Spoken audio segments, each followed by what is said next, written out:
Oh, astagfirullah. Dua warga berinisial AC dan KA yang terlibat perkelahian menggunakan parang di Jalan Trans Sulawesi sempat mengganggu arus lalu lintas. Keduanya berkelahi lantaran utang piutang sabu-sabu.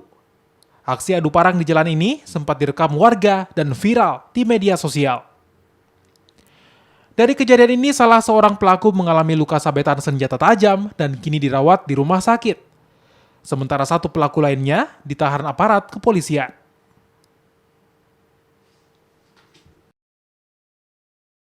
Motifnya adalah pada 1 bulan yang lalu, lelaki korban ini, lelaki Aceh ini disuruh oleh lelaki RJ untuk membeli sabu-sabu dengan dikasih uang sebesar 100.000. Pada saat membeli sabu-sabu, lelaki Aceh ini sempat dianiaya atau dihadang oleh orang yang tidak dikenal, kemudian uangnya hilang.